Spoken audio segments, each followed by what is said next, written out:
నందమూరి బాలకృష్ణ అభిమానులకు ఇది గర్వకారణమైన వార్త.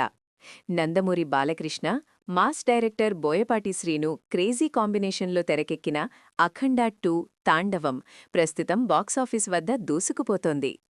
ఈ సినిమా విడుదలైన మొదటి రోజే రూ. 59.5 కోట్ల గ్రాస్ వసూలు చేసి బాలయ్య కెరియర్లోనే బిగ్గెస్ట్ ఓపెనర్గా నిలిచింది. భారీ అంచనాల మధ్య డిసెంబర్ 12న విడుదలైన అఖండ 2 ఇప్పుడు అన్ని వర్గాల ప్రేక్షకుల నుంచి అపూర్వ స్పందనను పొందుతూ కలెక్షన్ల సునామీ సృష్టిస్తోంది. ఈ ఘన విజయానంతరం తాజాగా నందమూరి బాలకృష్ణ మరియు డైరెక్టర్ బోయపాటి శ్రీను ఆధ్యాత్మిక నగరమైన వారణాసిలో అడుగుపెట్టారు. వారణాసిలో కాశీ విశ్వేశ్వర స్వామిని దర్శించుకున్న బాలకృష్ణ సనాతన ధర్మం గురించి నేటితరం తెలుసుకోవాల్సిన అవసరముందని అన్నారు.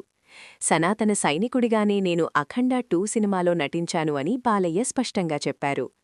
అఖండ 2 చిత్రానికి అన్ని వర్గాల నుంచి వస్తున్న స్పందనపై ఆయన సంతృప్తి వ్యక్తం చేశారు. అలాగే యూపీ ముఖ్యమంత్రి యోగి ఆదిత్యనాథ్కు ఈ సినిమా గురించి నిర్మాతలు, దర్శకులు కలిసి వివరించారని కూడా బాలకృష్ణ తెలిపారు. సనాతన ధర్మాన్ని కాపాడుకోవాల్సిన బాధ్యత ప్రతి ఒక్కరిపై ఉందని బాలయ్య స్పష్టం చేశారు. బోయపాటి శ్రీను దర్శకత్వంలో బాలకృష్ణ ఈ సినిమాలో అఘోర అవతారంలో కనిపించడం ఆడియన్స్ను విపరీతంగా ఆకట్టుకుంటోంది.